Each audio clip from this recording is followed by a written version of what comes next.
Hello, everyone, and welcome to TFYLP, episode number 317, recorded February 2nd, 2019. I am your host, Ron Land, aka Weirdwolf. Along with me this evening is Lucas Bockelman. Hey. Jim Black. How's it going, everyone? And Robert Simmons. Yo.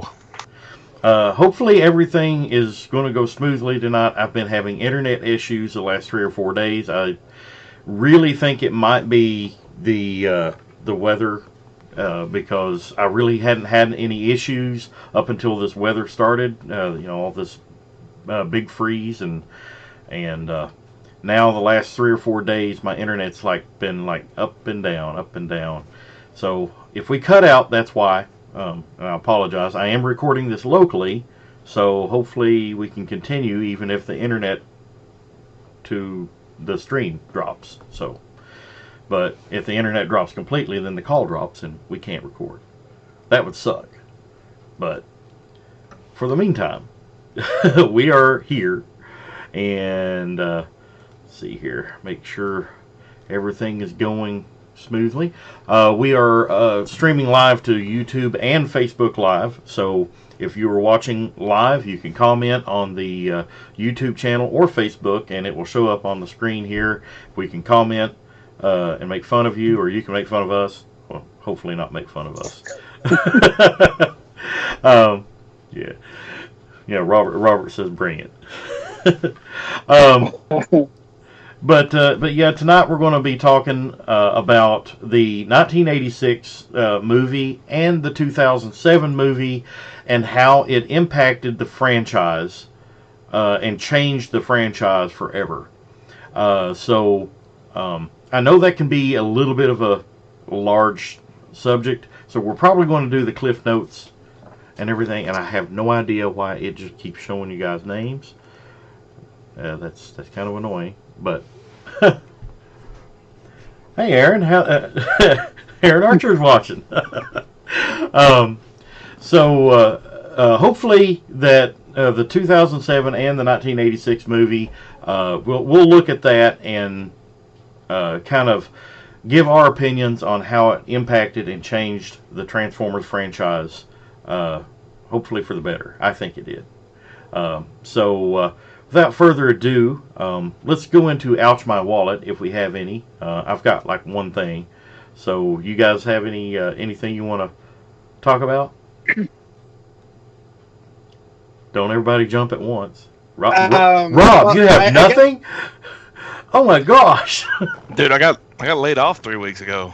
I ain't buying shit. I feel it. Feel you there. Okay, well, I guess I'll go ahead and do the segment, though. I got a few things here. So first, I got my last trade paperback for Lost Light. It's a little bit sad, sad day for me because I love the entire series between More Than Meets the Eye and Lost Light. So hoping that they do an entire hardcover for the whole series. But I'm excited to get that.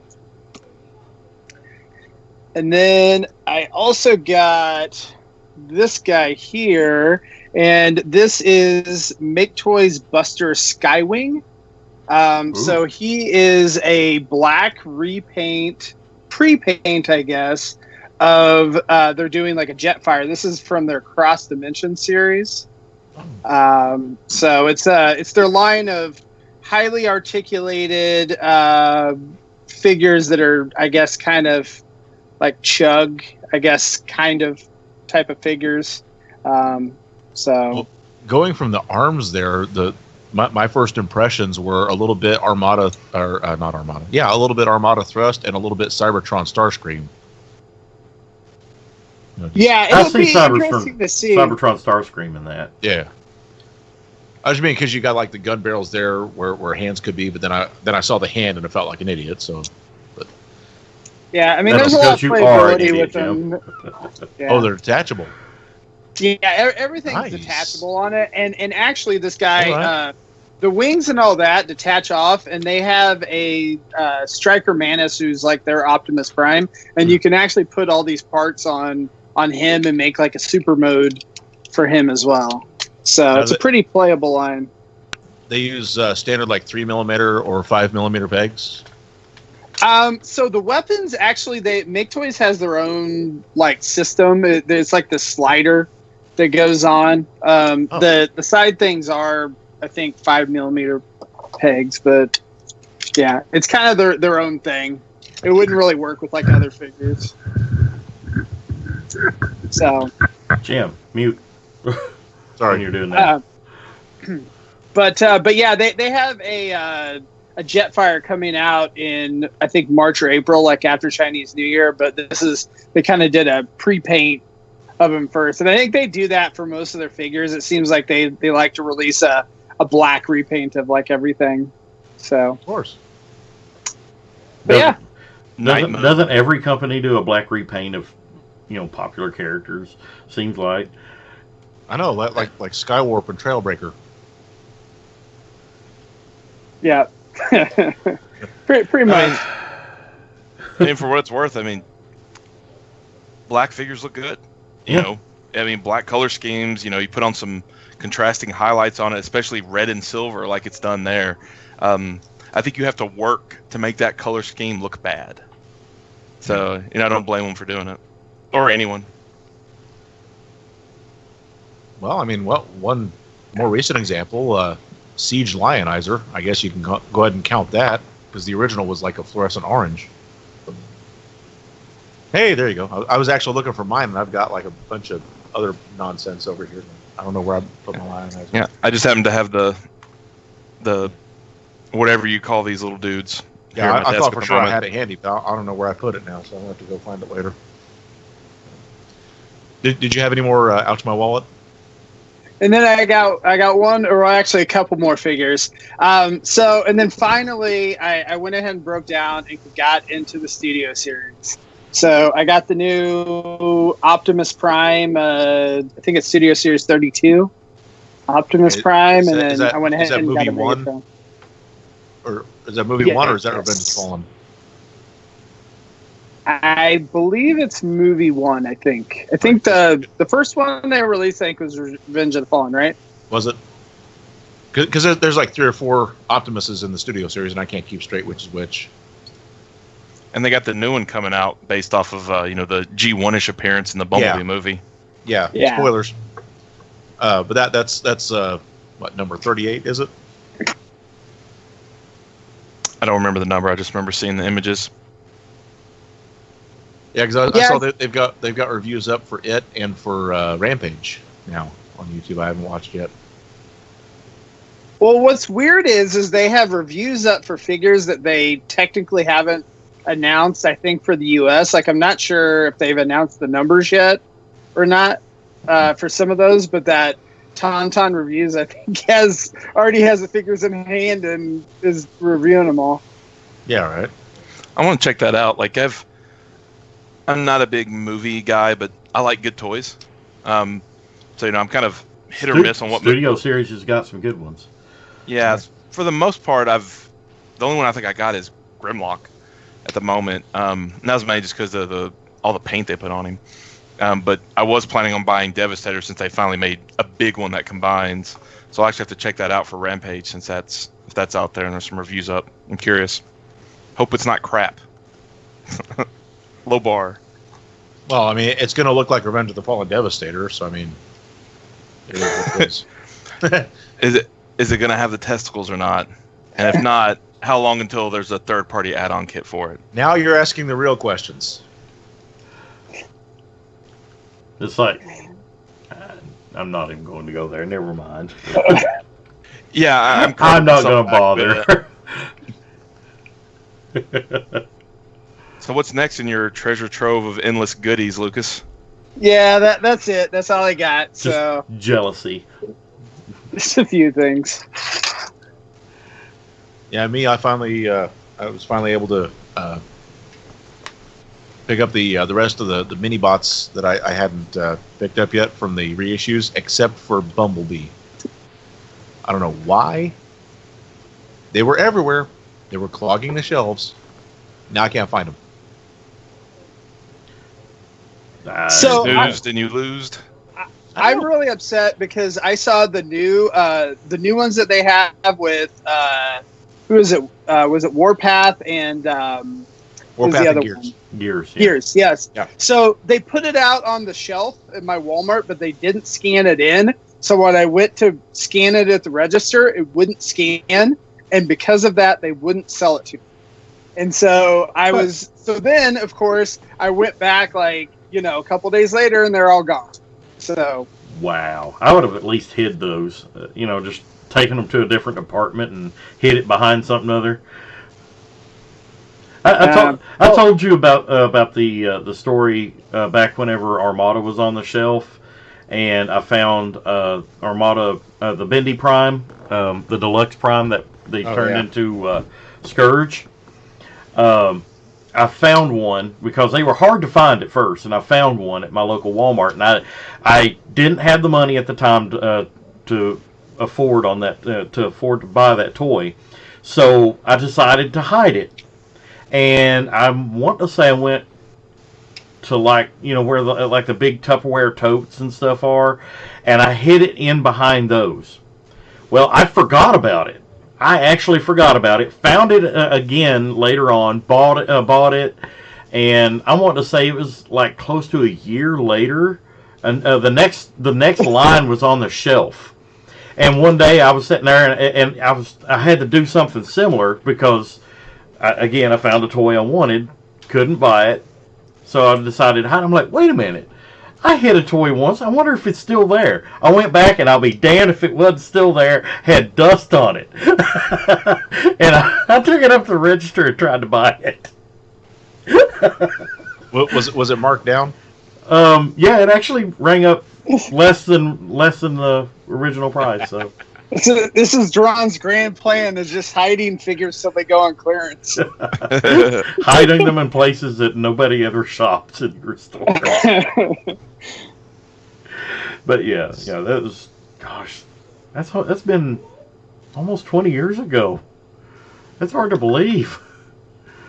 It's hard to believe, man. Armada was almost 20 years ago. Later? No. At this point, 20 years ago, we were getting previews of what would become Beast Machines. Yeah. Yep. Armada was what, 2001? It was. Yeah. Car Robots was 2000, so I think TFW might have still been doing the posting the episodes of Car Robots on the site. So. Yeah, so we're literally 2 years away, two short years away from the 20th anniversary of Armada. Wow. Yeah.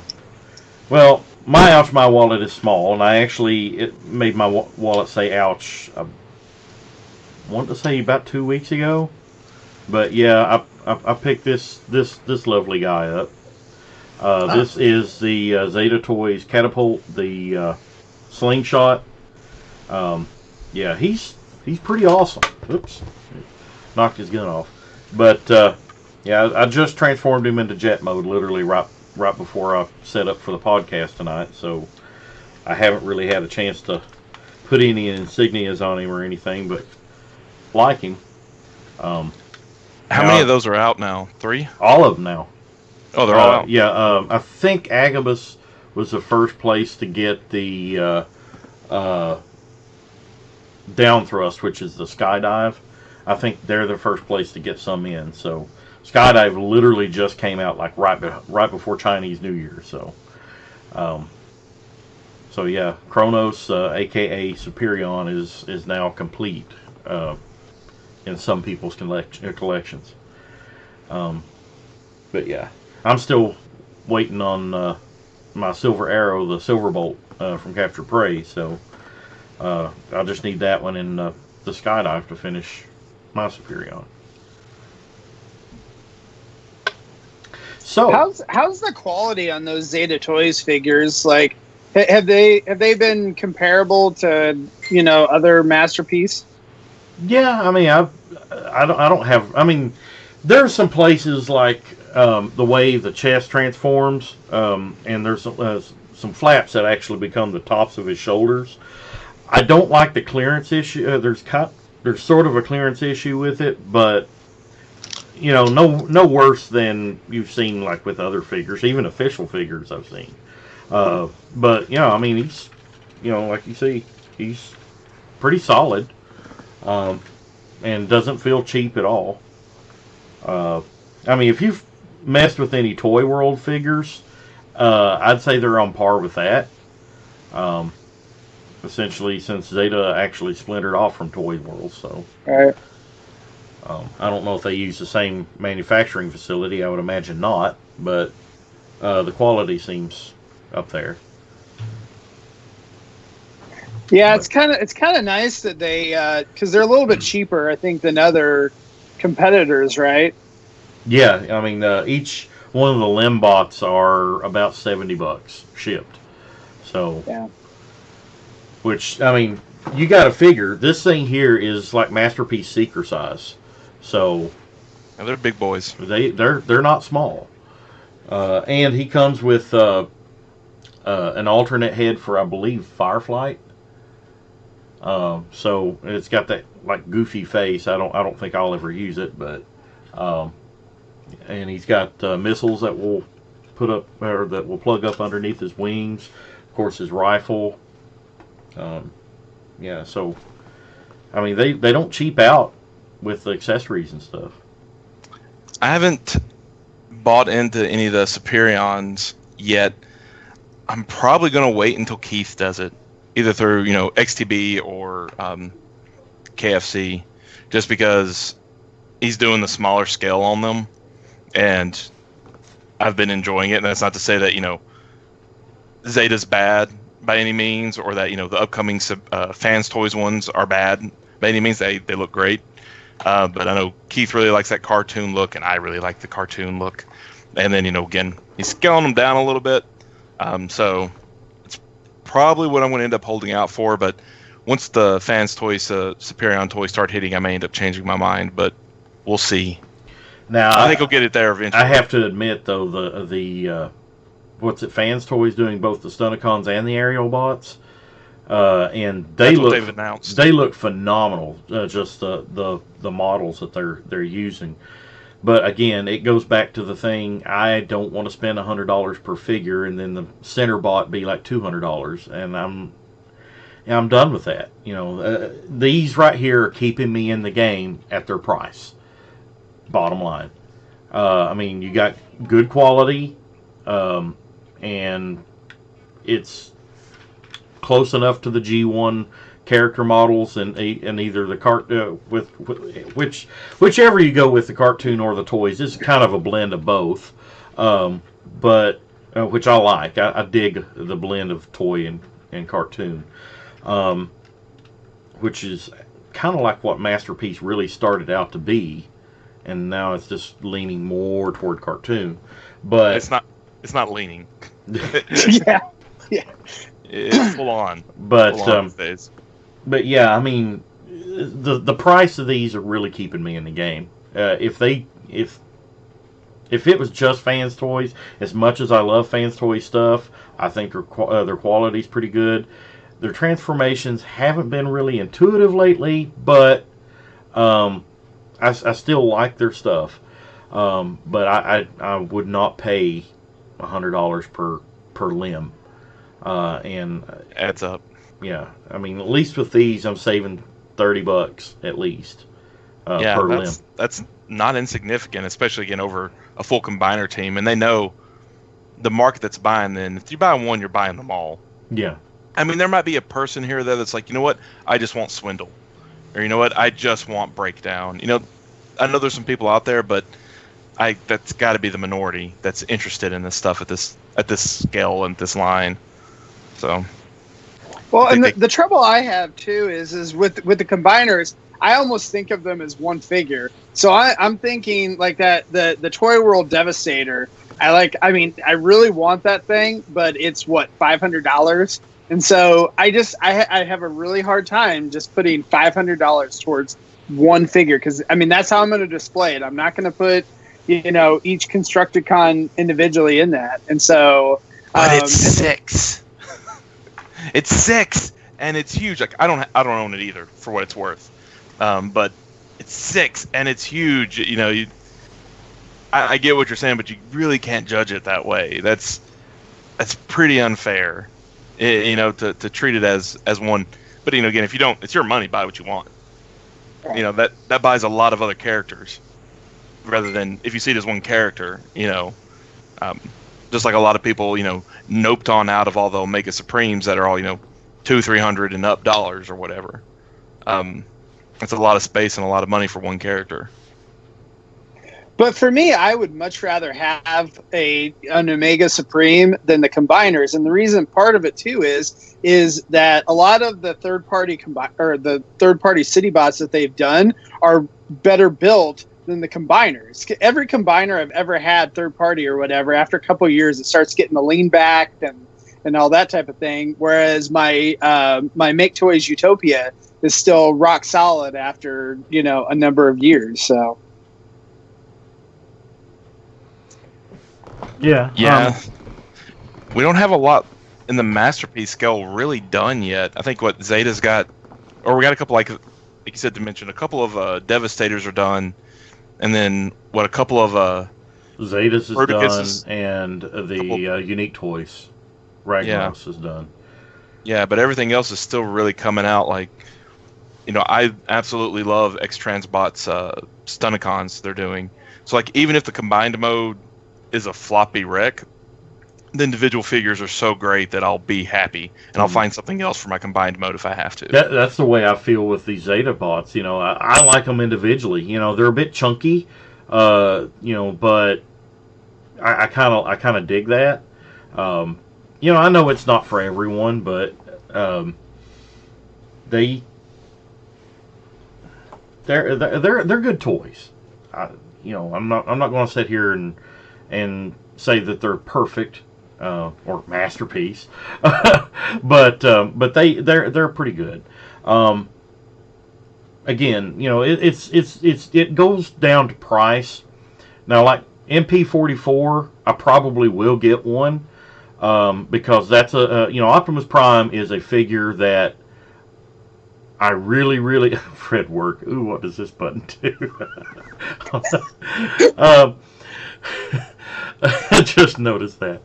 You know, Optimus Prime is that one character. You know, one or two. There's like one or two characters throughout the whole franchise. You know, I'd love to have a really good version of, and just that animation style, G1 animation style figure looks so great. I want it. You know, I've been tempted on the Magic Square one, but knowing that there's a full official one coming out that's got the trailer and it's going to have all the bells and whistles, I'm going to go ahead and pay the big price because, you know, that's something I want. You know, and also, Amazon Japan saved 30%. Are they still doing that? Yeah. Well, I don't know if it's still in stock for pre-order or not. I don't know, but you know, I mean, internets are there. Go look. You know, for anybody curious, I'm not sure.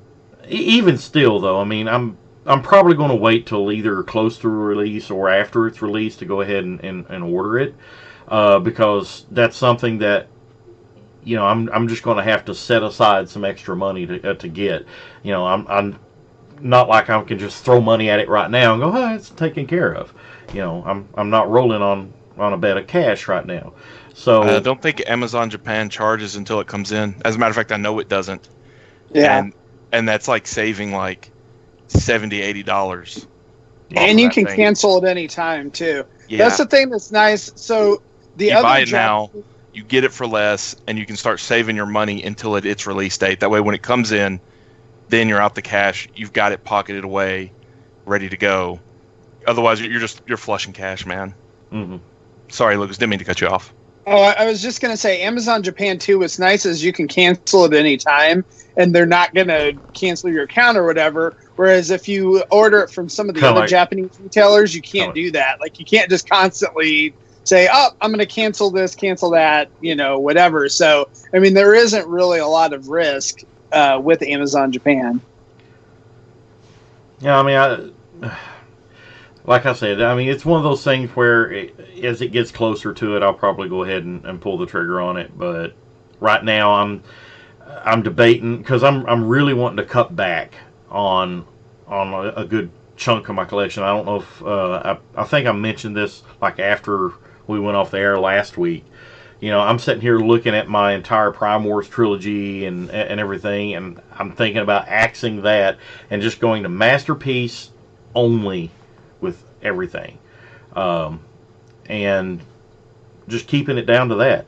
But at the same time, I'm also looking at the fact that the way masterpieces are trending in price, and we talked about this a few weeks ago on the podcast, the way masterpieces are trending in price, I'm not going to want to pay that for every single figure, especially whenever they get to more lesser important characters. If they like come back with an official Skids and he's like $150, I don't want to pay $150 for a masterpiece Skids. You know, I've got the $80 Savant from X Transbots that's going to fill that void just well enough, and it's sub $100. You know, it's right where Masterpiece originally started. Um, I know we could get into a long discussion again on whys and hows of the price hike, but and I get that they're wanting to make a more premium product because if you're in a fandom like Gundam or any other fandom, you're going to have premium product that's really, really, really expensive. And Transformers, we've been spoiled for the last several years. Since the beginning. We've gotten expensive figures, but nothing like huge. And we've got the statues that are really expensive. Like the it's a 3As For the 8 people that buy them. Yeah. But I really wonder if Takara is really going to start scaling back on how many figures they release and only re-release the major ones, but release them in a super high quality version rather than what we've come to be used to of $80 to $100 masterpiece figures. If they're just going to re-release the same ones they've done before, but double the price or triple the price, whatever it may be. For what it's worth, I did look at my account. It is still up on Amazon right now. It's $330 shipped. Wow. By waiting on that, you're throwing away $110. Yeah. So, well, the thing is, I need to set up an Amazon account, Japan account. So it takes 2 seconds. Yeah. These pretty are easy. non-issues. Well, I'm not going to do it while we're on air. So no, of course not. Of course not. But it's just, I mean, it's not just for you. It's just for anybody out there. Like any new masterpiece, anything that comes out, Amazon Japan is the way to pre-order it. It's just, and I hate to say that because there's so many great retailers in the U.S. But that's it's just hard to beat. Or So you can't. the one thing that I will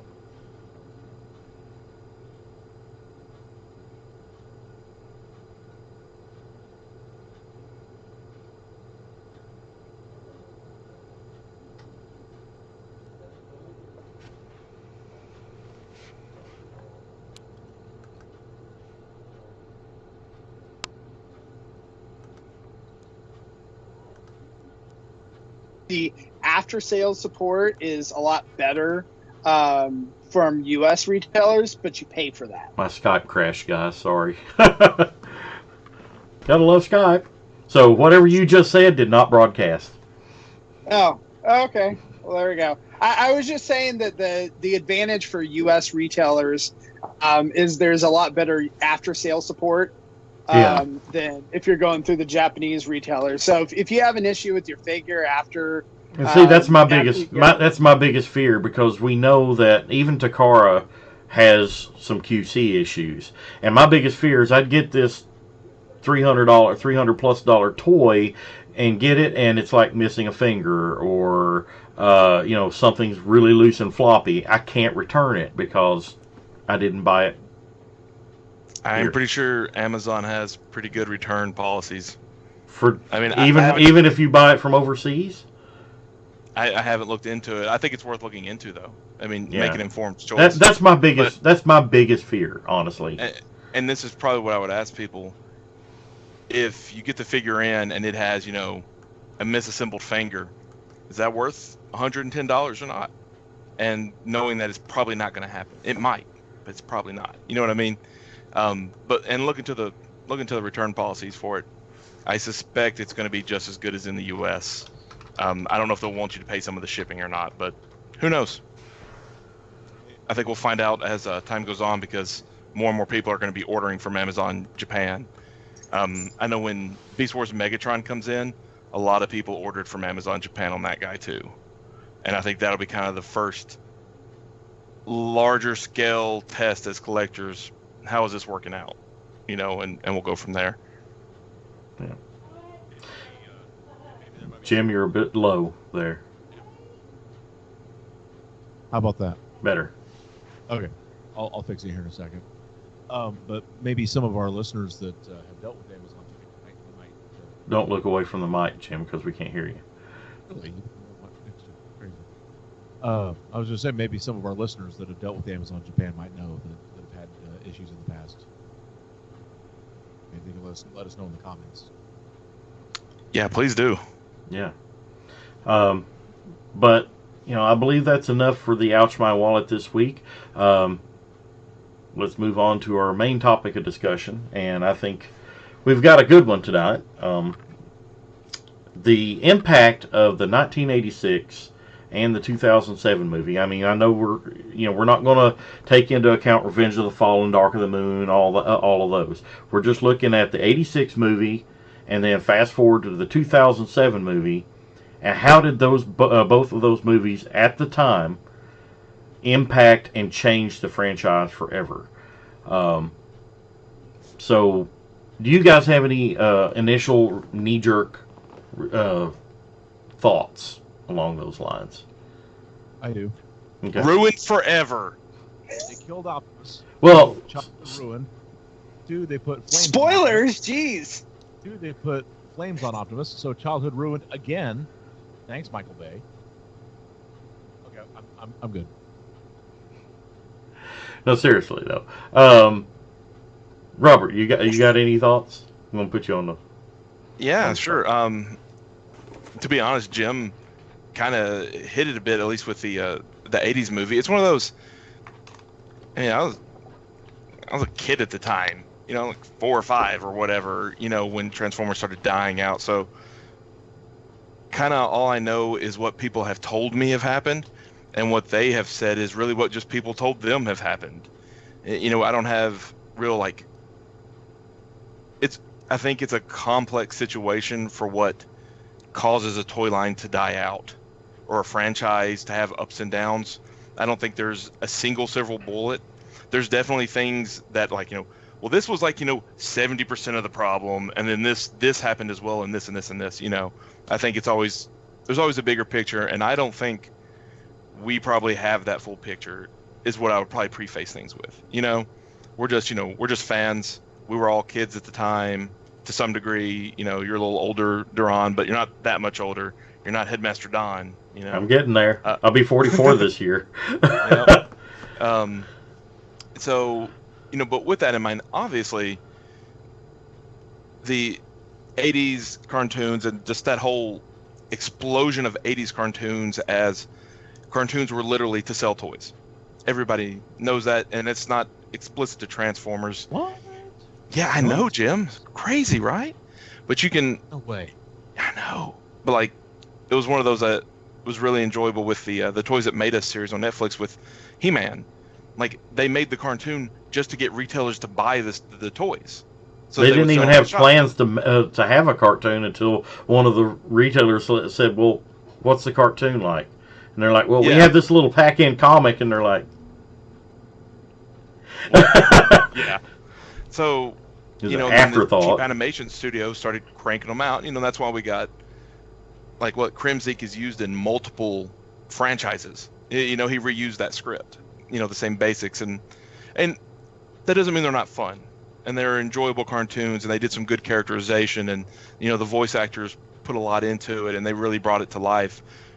for what it was, but I think the movie overplayed its hand.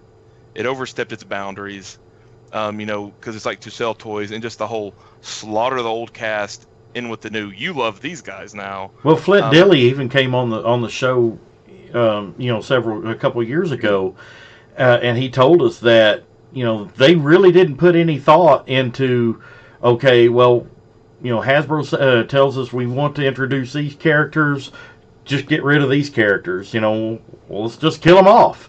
There wasn't really any thought behind, how will the kids take this, especially Optimus Prime, like the number one guy. Yeah. And we now know that didn't go over too well. It's like a fart in church, It's like. So, and again, it's like we don't have the whole picture. Obviously, that had to play into it, though. And I think that, to me, the biggest thing is shown that is more than just like internet hearsay or educated guesses. Is that at the end of season 3, they brought him back. And they're like, no, look, kids, he's going to be back. It's fine. Please tune in and buy toys again. There's a new Power Master one, and he kicks ass, blah, blah, blah. So, like, the fact that it felt like they tried to course correct tells me there's probably a lot of validity to that. Where there are other market factors, because, again, 80s was so huge with the kid cartoons and the kid franchises, and most of them came and went pretty quick. Except for, like, Ninja Turtles, which was apparently on the air for a decade with new cartoons. I had no idea, because I was only in it for like 2 or 3 years as a kid. And you just find out, it's like, holy crap, that cartoon did not stop. I don't know how it went on so long. They were on so long the sky turned red. Yeah, literally, for 3 seasons. So that's kind of my thoughts on it. It really seemed to dip it down, but like as far as like long-lasting impact, at the time, who gave a crap about Ultra Magnus and Hot Rod and Galvatron? But now we love them just as much as anybody else. Mm-hmm. They're just as important as Prime and Jazz and Prowl. Yep. I think in Generation 1, Galvatron, Cyclonus. Cyclonus is one of my favorite characters of all time. So, it's... you can look back and you're like, the movie, the 86 movie introduced us to such iconic characters that, we'll never forget. But... Don't forget the lore, the Matrix, the Quintessons. Unicron. Yeah, Quintessons. Like, these are things that just are woven into the fabric of all the various retellings of Transformers, reboot after reboot after reboot. Those things always come to light eventually. Yeah. Lucas, your thoughts? Yeah. Well, I was just going to say, I think that the 86 movie, killed the popularity for it being super popular at the time. It was such a shock and everything.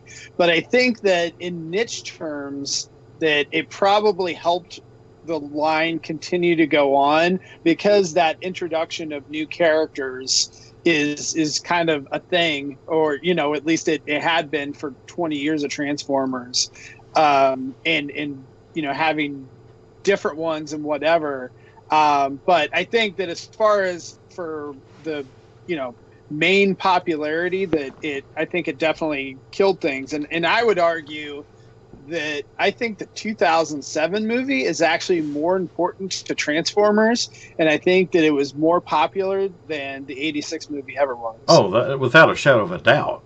Without a shadow of a doubt, because the 1986 movie was only released in select theaters nationwide. It saw a very limited release. I know, even as a kid... Hard. Yeah, even as a kid, I wanted to go see it badly. And living in South Florida, I think the closest theater that was showing it to me was in Miami, 85 miles away. My mom and dad wasn't going to drive 85 miles one way to take me to a cartoon movie that they hated. My mom and dad, barely tolerated me watching the show, and would only buy me the toys whenever I begged. So. Yeah, that wasn't going to happen. So to say that the 2007 movie, had a greater impact, I'd wholly agree. Both financially and it sent ripples throughout the fandom, um, in ways that the '86 movie never ever did. But before we move on to the 2007 movie, let's keep focusing on the '86 movie. In what positive ways do you think the '86 movie influenced and um, helped inject something special into the Transformers fandom that we wouldn't have gotten if we had just had the cartoon on TV and that was it? The music. Yep. Soundtrack. One of the most rocking soundtracks of the '80s. But And Stan Bush, I don't think his career would have been. I mean, I don't want to put too much credit on it, but to a degree, I feel that Stan Bush's career wouldn't necessarily have gone as far without the Transformers movie, and along with that, the Transformers fans helping to repopularize, the touch. well, Boogie Nights helped with that too. That's what I was thinking it was a different movie. Yeah, Boogie Nights. What was that, karaoke they did that in? Wasn't he recording, like in a recording studio, Marky Mark, and he was singing it or something? Man, it's been like 20 years since I've even seen the thing. Yeah, it's been a while. That's what she said. But That was Marky Mark, wasn't it? yes, it was. It's crazy. So Wahlberg had a connection before Age of Extinction. Yep. Nice. And Jim, your sound is still very, very low. Is it? Yeah. I'll try 20 decibels. That's about the only other option I have. I mean, I think also the quality of the animated movie and some of the themes that we saw. I mean, obviously the death. I mean, it was something new for it as well. That I think it somewhat may have changed, influenced later animation as well, not just with the Transformers. Yeah. Yeah, the animation was pretty spectacular. I mean, for what it was. I mean, yeah, there were still the animation errors here and there. But I mean, Generation 1 at that point had never looked that good. And quite arguably never did again. I don't know. I'll see that in Raging Call of the Primitives. Well, Call of the Primitives was an entirely different studio that did it. But it's too, still so. Generation 1. Yes, but we're talking about that same studio that did it, and the thing is, That was Toei, wasn't it? Toei Animation. I believe so. That's a Dragon Ball Z people. Anna comes on and says, blah, blah, personal relationships, blah, blah, in case you missed me. So, we talk about the soundtrack, and Robert mentioned the lore that was introduced in the '86 movie that has become woven into the Transformers franchise. I mean, even the new movies has taken elements from the '86 movie. Hot Rod, Quintessa. Even though it's complete. A lot of the ideas in the new movies are bastardized from what they were. Essentially, that's the idea or the names have been taken from the '86 movie. So you can't say that the '86 movie had no impact on this franchise. I think without the '86 movie, it would just have been another kids' cartoon on the TV show. I really don't think that it would have that Transformers would have been as big to get to the point of having a live action movie. Had they not had that kind of success, they didn't have the long running longevity like Turtles did. Without a without or animated movie. G.I. Joe, G.I. Joe's its own thing, so we know where it's at now, sadly. Um, but, how many other franchises benefited from a live action movie? Or, I mean, well, not just a live action movie, but movies in general. Power Rangers, didn't it? Didn't Power Rangers have a movie like years ago? Whenever it was. To a point. Did But they? I like to think that the Power Rangers movie kind of hurt the brand a bit. 'Cause I'm TV not a show Power Ranger had fan, had so a strong following. I'm just And fringely aware of it, if as it Yeah. were. Outside of Amy Jo Johnson, I really don't know anything about Power Rangers. But the thing is that the '86 movie with its effect on the franchise can still be felt today. Now let's look at the 2007 movie, and Do we have to? unfortunately, actually, I think out of all of them, it's one of the best ones, in my opinion. Yeah, but it's like this turd tastes slightly less bad. It was the one that was tapered on the end. If you get my drift. Yeah. The other ones just broke off, and yeah. I mean, let's be serious here, though. I mean, the '07 movie, the cash inflow. We've talked about the cash inflow that it brought into the franchise. Oh my gosh, Blew it up. it blew this franchise up. We've gotten toys that we never dreamed. Honestly, didn't the Masterpiece line kind of explode because of the '07 movie? Before that, all we had was like what? Prime, Megatron, a Starscream, and a Grimlock. Maybe Rodimus by that time. I mean, I don't know if you can say so much that the movies got us modern day Masterpiece line so much. Well, I as think that- money from the movies did. I think maybe up to the Grimlock. I think. I think it's just everything as a whole, the popularity injecting into it got us more of everything, got more of everything.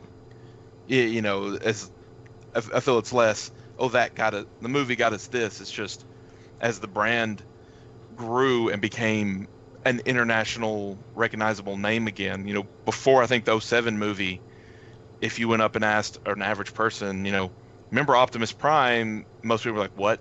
And now I think that truck from that kid's cartoon. Now yeah, everybody now knows Optimus Prime. yeah, they got a rough idea of it, even if they're not into it. They know that Transformers are a thing that exists. Beforehand they didn't. Again, for better or worse. I thought it was funny back whenever the '07 movie came out. Everybody kept saying, a lot of non-Transformer fans kept saying, "Oh, Transformers are back!" You remember that toy line from our kids? Hello, it never really went away. It's So like the a couple Unicron years thing- in the '90s. That was about it. I was gonna say the Unicron trilogy was going on during the Cybertron was it still on the air when the movie hit? No, I think Animated, it wasn't it? already went off the air. Animated came just a couple months later. It came Okay. that fall or winter. But as far as the Unicron trilogy, when they were first announcing the film, they used some of the footage from what was that fellow's name? He did the rendering of the VW Bug that looked like Bumblebee, with a guy walking in the background. They used some footage of Energon, Prime, and them transforming, and then they used the Cybertron theme music in the background of all that. That was the whole I announcement. don't remember that at all. It was at BotCon. It was like before anything official had been rendered for it. It was just kind of like, hey, we're making a movie. Yeah, I actually just rewatched the '07 movie today with my kids, and they actually really enjoyed it. But man, it is not. I think that it was a really good movie to all the explosions and how really imagining how live action Transformers would look on screen if they came down to Earth, but the dialogue and the acting is so bad in that movie. I just remember when I first saw it. I mean, I was like, it's okay, but I was annoyed at just the overabundance of humans in a Transformers movie. Like, and you need that, I think, for the connection, especially to introduce it to a new audience, you know, to have that impact, and that's totally fine. But I was like, what is the deal with this whole subplot with this trio of humans that I don't give a crap about? They're not even like connected to the Transformers. Like, why are they here? And for a movie that's already pretty damn long, you know, that had always bothered me with it. And that was a trend that pretty much went on with every single one of the That's Paint movies. every single one. The length is there, and I don't mind a long movie, but it's just it never felt like it needed it. But at least the later movies had more robots. Say that. The They did last listen. night, Well, Revenge of the last- Fallen mostly copied and pasted. I was gonna say the last night you literally could take all the Transformers out and it wouldn't have made a difference, other than the Unicron and all that. So Yeah. I'm not gonna think about that movie hard enough to evaluate your comment. But I will trust. I bought the thing on Blu-ray and I watched it halfway through and I can't get through it. It's so difficult to finish for me. And you know, that's I don't want to go off on the rabbit trail. Well, I'm not even going to go off on that rabbit trail. I don't like the newer movies, but I'm not going to sit here and I don't want us to focus on what we don't personally like about the movies. I want to look at how the '07 movie in particular impacted the franchise. Financially, we got a lot of stuff out of that '07 movie. I mean, it was huge. The general audience, and I think this is important too, the general viewing audience that wasn't Transformer fans ate it up. They did. Do you remember the Mountain Dew Make Prime Speak contest from summer of '06? No. That's been This whole 13 thing- years this ago. Yeah, it was this whole big promotion going on that whole summer. All the Pepsi and Mountain Dew and all that products were covered in the Transformers logo and saying, make Prime speak. Actually, it might have been spring '07, but anyway, not the point. But you were able to send in your suggestions, and the winning suggestion would end up being a line of spoken dialogue that Peter Cullen would record for the film, and it ended up being the G1 motto from the tech spec that was never uttered in the original show. Robert disagrees. Are you sure? Freedom is the right of all sentient beings? It was on top of the Hoover Dam.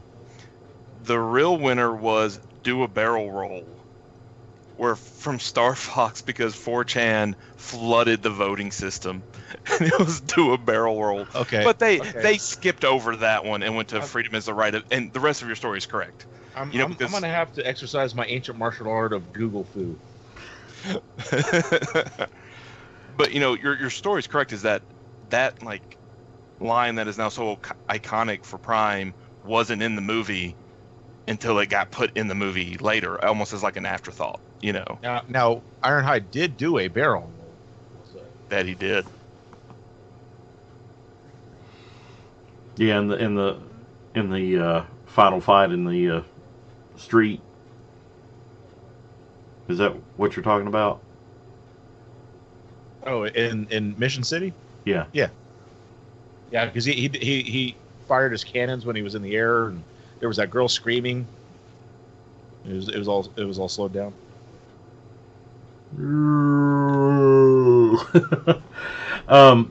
So Lucas, Okay, I concede. Dual barrel roll was the winner. but yeah, Go internet.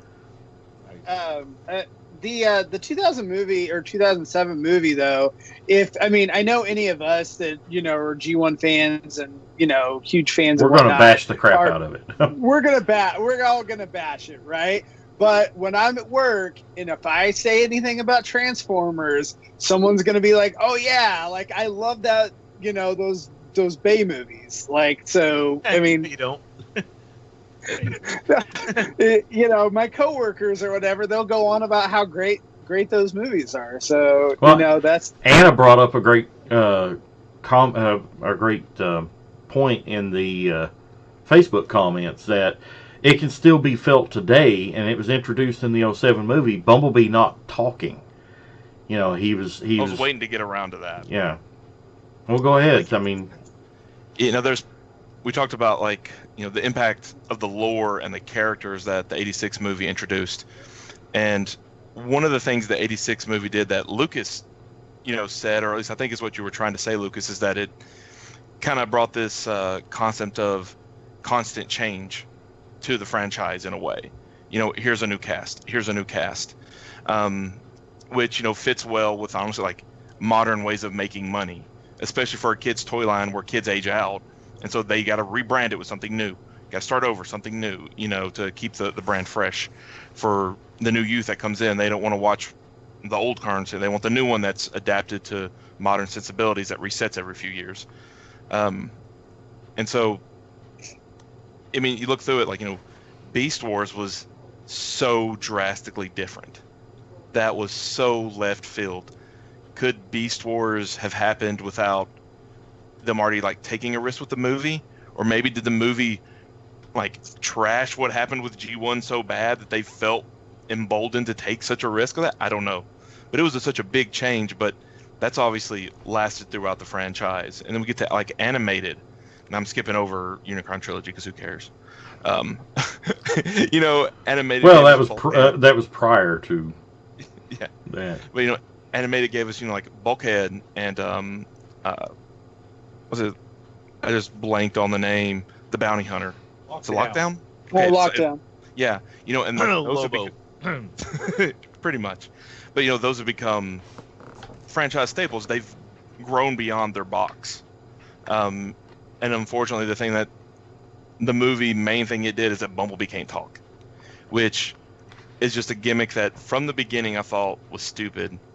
It would have been okay if it lasted half the movie or something. It was kind of cute or whatever, but give me a character. It's okay if he wants to do that as jokes, but let him talk the rest of the time. Here we are 12 years later, and it's still true. And especially when they fixed him at the end of it, just for him to be always hamming it up at the beginning of the next one, and then it just stuck that way forever because they didn't know how to write themselves out of it. Let him do that for jokes, but give him a voice. Bumblebee needs a voice. Yeah, he spoke after the Battle of Mission City. He said, "I wish to stay with the boy." Yeah. And then Revenge of the Fallen. Wait, you can't speak anymore? What happened? Yeah. And well, if we sat here and talked about the inconsistencies in the movies, we'd be here for hours upon hours upon hours. I mean, it's the same with the G1 continuity too. I mean, there's inconsistencies throughout, and I think that's one thing that has been consistent since day one in the Transformers franchise is inconsistency. In the cartoon and in the lore. I don't think that's a fair statement to say that that's a staple of the brand. I think inconsistencies is a staple of '80s cartoons that were churned out, to sell toys. That they had the story Bibles, but they didn't really care that much about them. So much about is just getting the new episode out that showed the new character that was on the shelf. Because we've gotten plenty of, I think, storytelling for children, even at animated levels, that has just upped its game. Because look at again the '90s cartoons, like Beast Wars and Beast Machines, Reboot or whatever. They all cared about continuity now, and just since then, even animated. I don't watch it, but I bet even Rescue Bots has continuity and cares about it. And that's aimed at a much younger group, and I think is the longest running Transformers cartoon ever. That I've never seen. But so I don't necessarily. I think just shoddy storytelling is shoddy storytelling, and it's a shame that it's found acceptable in this huge multi-billion-dollar franchise for movies. But well, I mean, we've come to expect it almost. In those movies, yeah. I mean, the thing is, though, is the '86 movie and the 2007 movie. The '86 movie was less financial impact, more, uh, I guess, basis. What's the word I'm looking for? Foundation. Without the '86 movie, we wouldn't have the foundation for what the '07 movie was essentially based upon. Um, and then the '07 movie is now the foundation for a lot of what Transformers is now. I mean, we look at, I mean, if you look at the current cartoons, a lot of it is draws from G1, but a lot of the visual and the characteristics of certain characters, Bumblebee, for example, um, they derive from the '07 movie. Bumblebee is now a Camaro type vehicle. It has been for the last 12 years. Bumblebee can't talk. We've got, I guess, Bulkhead had kind of replaced Hound there for a few years, and then now, I guess he's Hound again. Because Hound was more like Bulkhead in the last night than he was. I don't know. But what else can you guys think of that the '07 movie impacted? How did it change the franchise? They put flames on Optimus. We said that. You said that. Like I know. at the very start. They keep doing it. What's wrong with it? I mean, I think you touched on it earlier too, but I mean, just the toys, the toy lines. I mean, the fact that we got, all of these multiple toy lines on the shelf. I don't think that we would have the space of Transformers toys on the shelf that we do now if we didn't have that movie. Well, back at the time, I remember, with Unicron Trilogy, Armada, I could fit the unique molds pretty much on one shelf, for the whole toy line. And then I remember Energon came out, and it took like 2 shelves. And Cybertron came out, and it took about 2 shelves as well. Think about that today. The amount of product that you see on the shelves, or the amount of product you've seen on the shelves in general the past 12 years. Remember, Classics came out, was supposed to be a gap filler line just aimed at collectors with some G1 throwbacks. That's all it was. And now that's representative of the main toy line, or at least what we consider the main toy line. Because, I mean, are any of us like going nuts over these Cyberverse figures? I really doubt it. You put that down. Hand down, Jim. Jim is a special case. We're all special. Yeah, so like just the amount of sheer product that comes out now per year from Hasbro is staggering. It's absolutely staggering. It made BotCon explode. I'm sure because we went out to Pasadena, which both was dying for a Transformer convention because it hadn't been out to West Coast in a while, and plus the movie popularity had it super hyped. Everybody knew what it was. Walk-in attendance was astronomical. So it got us, I think, even bigger conventions until Hasbro killed it because they're the worst, and I hope they choke in their sleep. But other than that, wow, That escalated. HasCon anyone? Apparently not. I think in the comments that they mentioned too about Bumblebee, that really his character changed as far as being more of a leader now, whereas before he was somewhat helpless, somewhat of a sidekick kind of deal, and now he's especially some of the cartoons now, it's like he's the guy, not Optimus. Optimus is a guy that Bumblebee looks up to as a role model, I guess. I don't know about you guys, but growing up, I loved Bumblebee. I did too. I thought he was the Kidable character. I didn't think he was getting rescued every 3 episodes, like that's not a word, so I'm not going to pronounce it. But somebody in the chat's mentioning, maybe in animated, I don't remember him being that way either. But he was a different character in animated. He was very much young, inexperienced. So was Optimus, for that matter. He did kind of bit off more than he could chew at times. But I think he's I more don't mind it. lovable. He's more lovable, but I think, or he's always been lovable, but I think he is tougher now than what he used to be. Personally, that's me. Definitely. Yeah, and The thing is, I don't mind the character that the movies made him. It's just that he can't talk. Yeah. Let him talk. I just want him to talk. That's all. I think Tony Landrum there on Facebook made the biggest point that I was trying to get at here. What was the one thing that the '07 movie impacted the most on the franchise? New blood. New blood as far as us. How many people did it bring into the Transformers franchise that are fans and collectors now? I know our own Sergio. He's a huge movie guy. Matter of fact, I think that's the primary focus of his collection is movie toys. So And putting rims on them.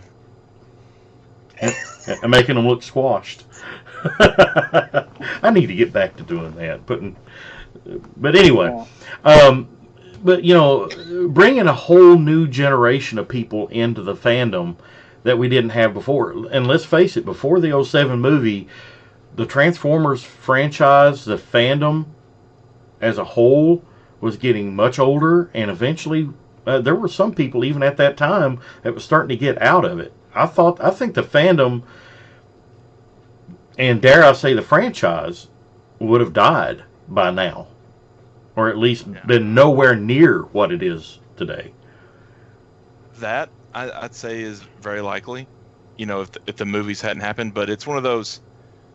If the Bay movie hadn't happened, something else would have. I think a different type of movie could have happened. We don't know these things. I don't think it would have died out because I think the basic toy concept of you have a thing, you do the thing, and now it looks like something else.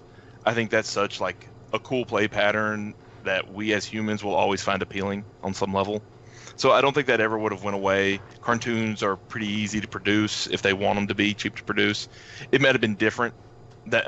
Tony's definitely right. I think that's what, succinct it up better than I was rambling about. But, the convention blew up, the money blew up. Now stuff that, whereas classics originally was this short stopgap filler line, now it's what we consider the meat of the toy line. And what you were saying earlier, Masterpiece went from random one-off big name characters every few years to, at a point they were getting like 3 or 4 molds, G1 molds a year. We're not anymore, but they've slowed back down. But as they're reevaluating what to do with it, but the money from the movies has really went down too. Yeah. But Robert, though, if you look, I mean, what successful cartoons have we had? Like we've had Rescue Bots, that's been successful, but like we haven't had a good cartoon for a long time.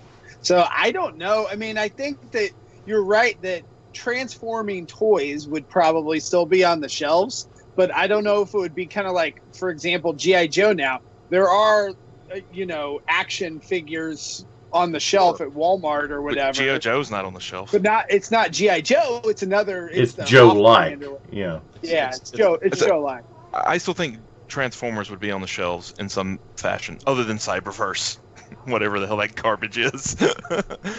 I mean, you can't talk again. Yeah, I'll take your word on it. I ain't watching it. That is an interesting point that you bring up with Lucas, that there hasn't been a cartoon that I've even been able to tolerate since Prime. It's been a hot minute since they've tried to have that fiction that's both, appealing to the younger crowd, that the older crowd, I don't think they even try anymore. I don't think they even try as far as a cartoon goes. The Machinima series weren't too bad. Most people I know didn't care for them. I think I watched Combiner Wars, and I meant to watch the rest, and I just never did. Combiner Wars was probably the weakest easily the weakest actually out of all of them, and I think that was because it was kind of assuming too much before it even started. I mean, it assumed that everybody read the comics, and it assumed that everybody was familiar with certain tenets that it built itself upon.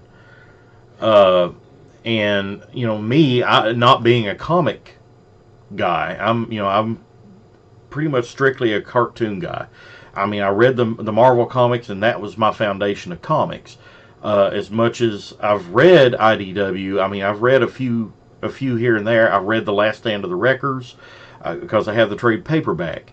But beyond that, I've got like bits and pieces. I know who Tarn is. I know who the DJD is, but I don't know the intricacies about it. And I think Combiner Wars really assumed that everybody knew all of this stuff.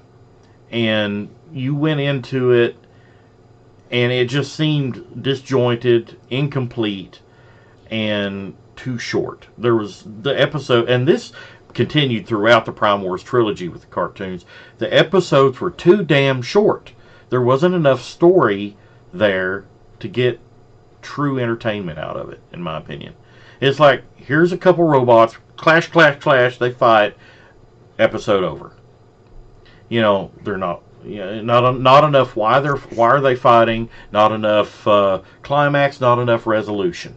It's just, you know, the last episode of the Power of the Primes that I watched, which was like one of the very first episodes. It was when Predaking and Volcanicus were fighting. You know, and they just essentially clashed and chased each other, and episode over. I think it's. I don't disagree with your criticisms from when I watched Combiner Wars. I also think I don't know how you solve. How do we do decent character development, but also have some action in an action-oriented line in 5 minutes? I think the character development was another one of the assumed aspects. It assumed that you knew these characters from either the cartoon or the comic, more specifically the comic. It just assumed it. Volcanicus isn't in anything, is it? No, but I'm talking about like Combiner Wars. You saw the Combiner Wars cartoon. Yeah, as the Beast. Yeah. We don't really... But like Combiner Wars, the cartoon didn't tie into IDW verse, but it kind of like shared bits of it, if I'm remembering right. Is that right? Like it kind of used bits of IDW kind of as a foundation, yeah. A generic I mean, foundation. It was very bits and pieces here and there. I mean, again though, it was assumed that everybody knew those tenets, and there were certain things I didn't get, honestly, and I've been a fan since the beginning. You know, but I haven't actively read the IDW comics. And I understand the IDW comics are huge. There's people that follow Transformers specifically from or because of the IDW comics and the stories that was told in there. And I think that's great. You know, along with the 07 movie, I think the IDW comics, it kind of gave rise to the popularity of that. I think I would attribute popularity of the 07 movie and the influx of new fans looking for more Transformers content. Here you got the IDW comics that were roughly starting up about that time, or I guess they kind of explode around that time. I don't know that I don't even remember ever exploded. My take on that. I mean, as far as within the fandom, I mean, you can't deny that they're hugely popular. Pretty niche. Yeah, I mean, because Dreamwave imploded, for what it's worth. Yeah. So IDW took over because there was no one there. They got the license rights, and even IDW starting out was doing everything as 6 issues.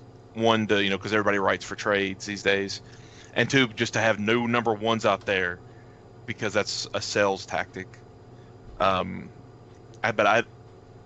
IDW's, I think, ending on a super high note, but that's just to the strength of James Roberts' writing and his inclusiveness and him just reaching a really broad audience that a very devoted amount of people have really fallen in love with his characters. But that's kind of leaving on a high note. Like the other half of IDW verse currently, it's I think kind of more mixed reactions. But I don't think either of them have ever been like, knocking down doors or anything. I don't know. Me personally, go ahead. I was just gonna say, I think their books that they only did like 10,000 per book or something like that. Maybe I thought that I saw that number somewhere, but I mean it's not big numbers. I mean it's not Marvel or DC numbers, or anywhere near that. It's funny. But I you go remember, to a Transformers convention, and Yeah. so many people. That's all they're talking about is IDW comics. what other fiction do we have as adults, or grown man children? We have, there's, the last Bay movie, which was a hot mess. Bumblebee, which at least is, decent by all, whether you loved it or not, at least I think everybody agrees it was at least decent, and then the cartoons are Rescue Bots, which are way under, Cyberverse, which is what, and there's IDW. So I think that's why people are talking about it. And then again, I think James Roberts did something different for Transformers that we hadn't seen. Yeah, I mean James Roberts' autograph table at TFCon USA last year was Getting across mine was early. was right across the way from the Capture Prey booth, and that man was a freaking rock star.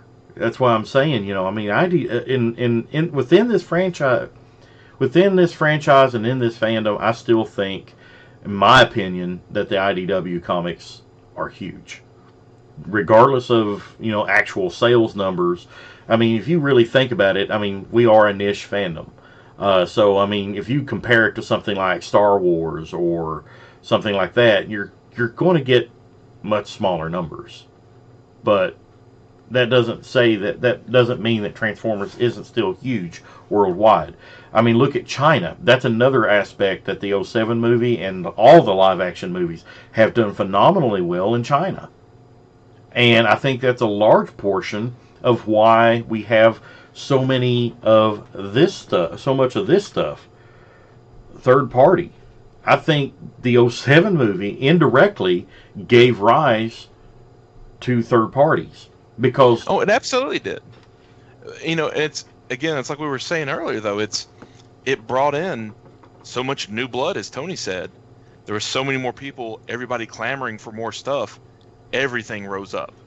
All the collector-oriented stuff rose up from where third party stuff went from being add-on kits to complex add-on kits. Do you remember when all of a sudden TFC is like, we're doing Devastator, and everybody just like shit their pants? Yeah. And now it's like, oh, there's another Devastator coming out. Yawn. Well, I think. Go ahead. Oh, I was just going to say, I think really that even for those of us who prefer G1, it got Transformers back out in front for us. And I think that, I mean, you see that like with the media just in general, because, I mean, I don't know about you guys, but, there was a lot of cartoons that I watched as a kid. And Transformers is the one thing that I'm into now. And I don't necessarily know that I would be as into it if it wasn't, for those movies and things weren't just in your face and new product constantly coming out. I think that both that and the Marvel franchises, but I mean, like you said, G.I. Joe, it's not like I'm not into, G.I. Joe or even He-Man. Like I'm not, but I loved that when I was a kid, but, it's like I don't follow it at all now. Yeah. But, going back to the third party thing, the Chinese people or the Chinese audience, China is like one of the most populated countries, if not the most populated country in the world, is it not? And we all know that Hasbro and Takara can only put out so much product. And you got these fans that have been brought on board because of the live action movies, like the '07 movie. I mean, the '07 movie I'm using as a base point and as a focal point because I think wasn't it the most successful out of all of them, all the live action movies. So, you got to define success. I mean, really financially, worldwide. I mean, box office draw made the most money. But you got Hasbro and Takara that can only put out so much product. But these people are clamoring for more, and they want, a lot of them are like us. They remember the original toys. They want the original characters. So these third parties cater to that. I mean, that's where these things come from. Is China. And it's why Hasbro and Takara have such a hard time, or had such a hard time, if they even tried, to put a stop to them because, U.S. patent laws and everything don't apply to China. You can't go after a manufacturer and a designer that is based in China. It's just hard. You can't track them down. You can't, and even if you were to track them down, are you going to get the Chinese government to back them up? What benefit does that have to them? So To that's answer your question real quick, Dark of the Moon would have been the most profitable. really The budget for the first, honestly, for all of them, other than Bumblebee was notably cheaper. They weren't all that much different, and they kept making more and more and more until Dark of the Moon, and then just a very tiny dip for Age of Extinction from 1.12 billion to 1.1, at least worldwide box office revenue. mm-hmm. But then last night, like, cut it in half. So, I mean, last night only had a profit of 400 million with box office revenue. So yeah, It's still a lot of money, but whenever you compare it to I the wouldn't others, sneeze it's chump at it. change. Yeah. So it just What I would say is impressive, in a bad way, is that the '86 movie was a single movie, and has had such long-lasting impact into every bit of Transformer fiction we've gotten since. And again, look at other shows like, again, then we got Beast Wars and Beast Machines, and animated or whatever. These cartoons that last, 2 or 3, maybe 4 years, depending on the cartoon. And I feel all of them have had characters that have went on, and aspects that have went to live on throughout it.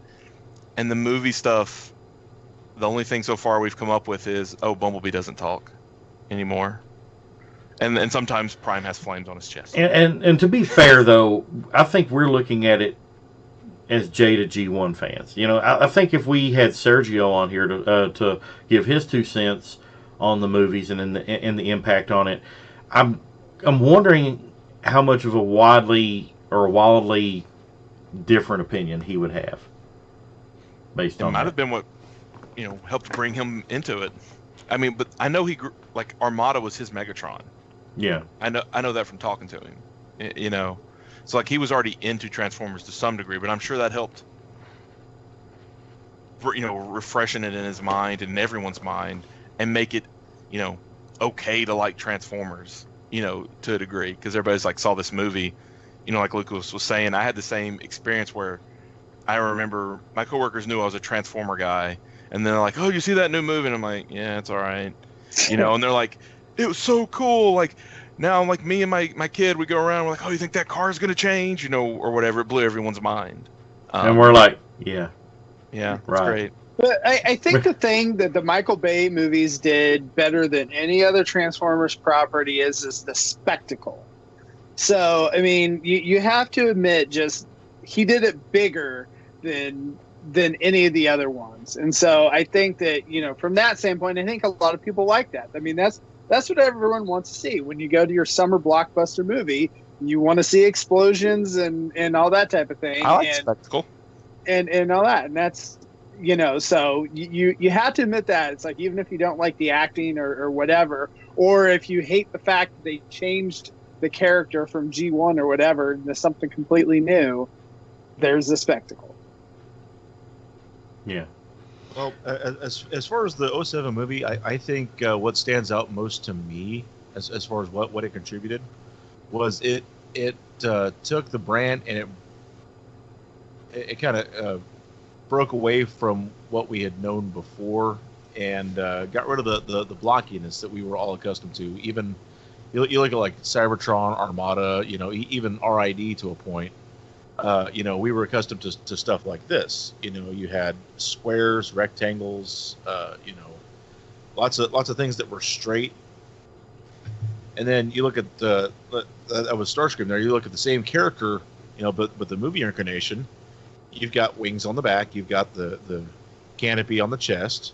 You've got the landing gear on the feet there. I mean, you've got a lot of visual cues that harken back to the original figure. While at the same time, completely different color scheme. Well, color scheme aside, I mean, it's still gray. He just doesn't have the red and blue details. But which are key. Split swing.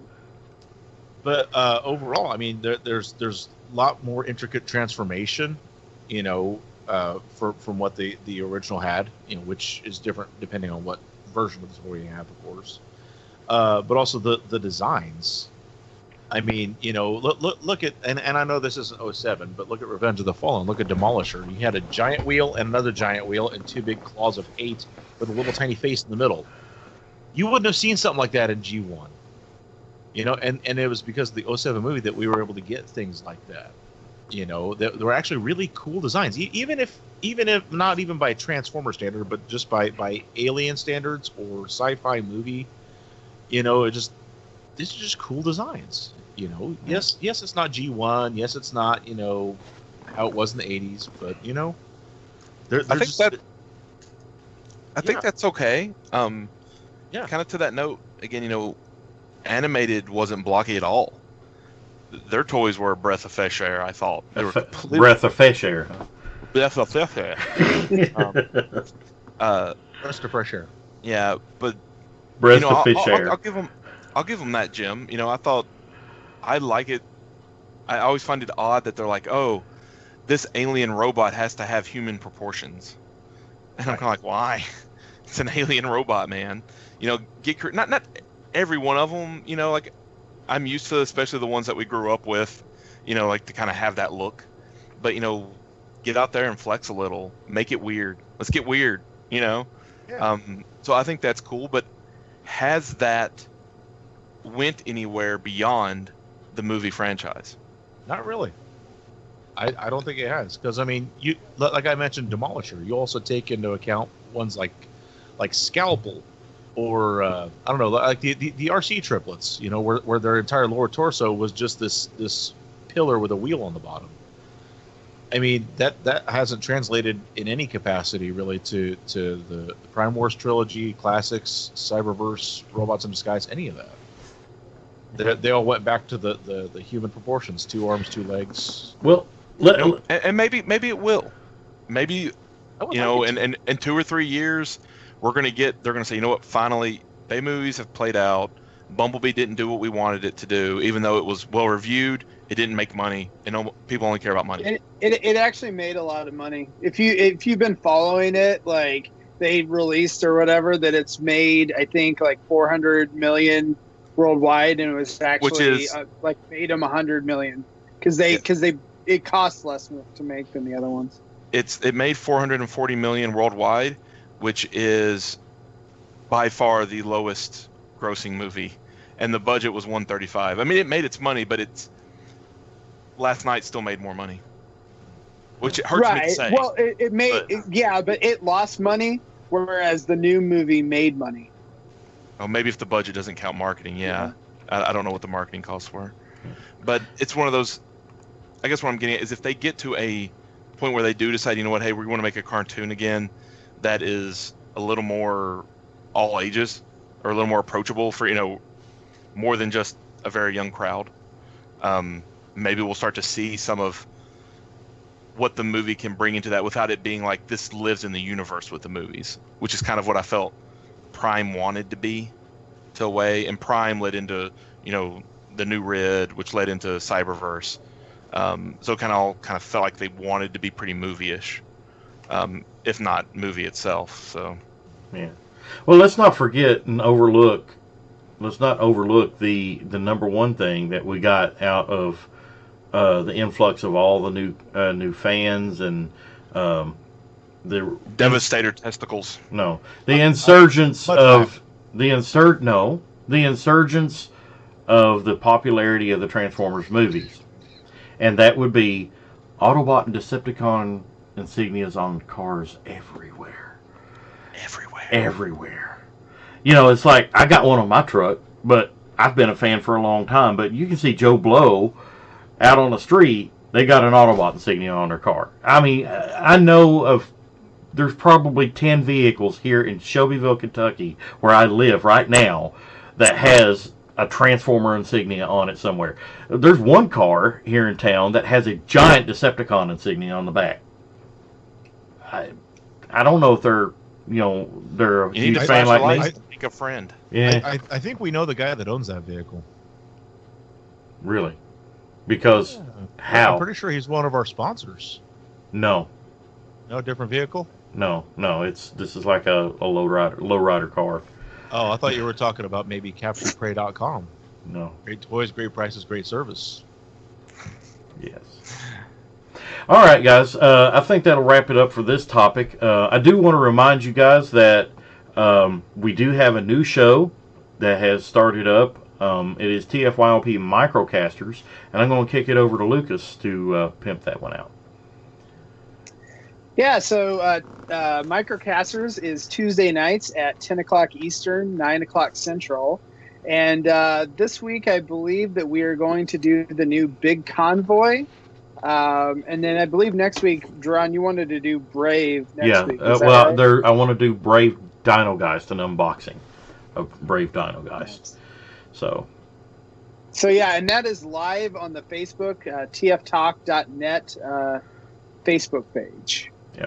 Well, if you're watching this on Facebook Live right now, then it'll be on this page. So like and follow this page, and you will get notifications whenever we go live. There's another show that we're actually doing, and I want to bring it to light because, and I'm going to tie it in with this right now. If you love what we do here on TFYLP, right up here at the top of the screen, there's an address that you can go to. It's patreon.com/TFYLP. It helps us keep going, and it helps TFYLP survive, because quite frankly, without your contributions on a monthly basis, TFYLP could not and would not exist right now. It's because of great fans and viewers like yourself. If you contribute to us each and every month, it helps so much. It helps upgrade equipment. I mean, the machine that I'm using now is largely paid for through our Patreon, and upgraded equipment. As you can see right now, I'm a lot clearer than I have been. I'm actually using a 1080p webcam right now. That was purchased with Patreon money. So it really helps us. But as a thank you to all of our patrons that continues to support us each and every month, as a Patreon exclusive, TFYLP After Hours, the show that we had been doing last year, that was the podcast after the podcast, or kind of an off-the-cuff version of TFYLP, that is exclusive now to our Patreons. So if you Patreon to us each and every month, you can go there right now, well, actually, after we go off the air, and watch a new episode of TFYLP After Hours. And I'm going to try to get at least one of those up a week for our Patreons, if not at least a couple times a month, depending on our cast availability. But the first one that we have up there, which was episode 5 technically, because we did 4 that was here on the YouTube channel specifically. But the first one, we went, I want to say like an hour and 10 minutes. But usually they're going to be roughly 20-30 minutes. It's just general chit-chat, fans like yourself that just sit around and talk about Transformers, sci-fi movies, video games, whatever's on our mind. So check out TFYLP After Hours, which is a Patreon exclusive. It'll be in the Patreon feed. Thank you to each and every one of you that support us every week. Like, subscribe, and share here on YouTube or wherever you listen to the podcast, whether it be iTunes or Google Play or Stitcher, wherever it is. We thank you and hope you review us in a positive way. So, you guys have any closing thoughts, real quick, before we log off? I was going to mention that I think the new movie to kind of did a really good job of bridging G1 and the Bay movies together, so that I think that that I think is going to be another good jumping off point for whatever the next movie is going to be. So whether or not it's the end of the Bay movies and something completely different, or if whatever they decide to do, that I think it was a good kind of bookend and jumping off point. Absolutely. Yeah. What about you, Jim? Well, just final thoughts about the 86 movie and the 07 movie is regardless what era you grew up in, or what your G1 was to you, whether it be Armada, Michael Bay movies, or the 80s Generation 1. One thing the brand has always been about has been change, and it's one thing the brand must always be about.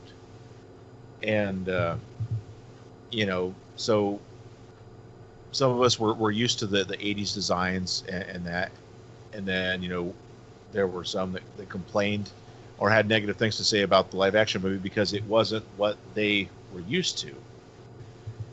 And I gotta say that I totally just lost my train of thought. There was noise. Your in the astral background. train of thought transformed and flew into outer space. There was noise in the other room and it killed my train of thought. But anyway, yeah, the brand has always been about change. Whether it be from one form or another, or one era to another. And I think that's one thing that I see continuing. So like right now we're accustomed to the Michael Bay type designs, or the classics, and I very much look forward to whatever might be coming around the bend next. As always, I know. Right now we're working on the what's it called, the War for Cybertron trilogy with Siege, and I noticed that it paired along with the Combiner Wars or the Prime Wars. Prime Wars trilogy has gradually been working its way through the classic lines of G1 year after year. I mean, we've got the Combiners, we've got the Micromasters, so on and so forth. And I'm wondering Pretenders. if even G2, we got G2 Bruticus and Superion and all that. So I'm wondering, just thinking ahead, I'm wondering if one of the next parts of the War for Cybertron trilogy is going to be maybe a Return of the Beasts.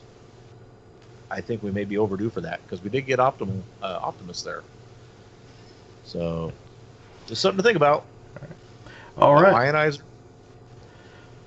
So for Rob Simmons, Lucas Bockelman, Jim Black, I want to thank you all for joining us this week, and we will see you next time on TFYLP. Next week should be a really special episode. It'll be our Valentine's episode. We're going to have a revisit of an old topic that we had once before, but with some new faces. It's going to be our significant others, spouses, loved ones on with us to talk about how they view us as collectors and fans, and how they live with us as fans. So it should be very special. If you saw the very first one, you'll know how great this one will be. It's one of our most popular episodes that we've ever had, and hopefully this one will be right up there with it. So we'll see you next time on TFYLP. Good night, everybody. Right. Night. Toodles.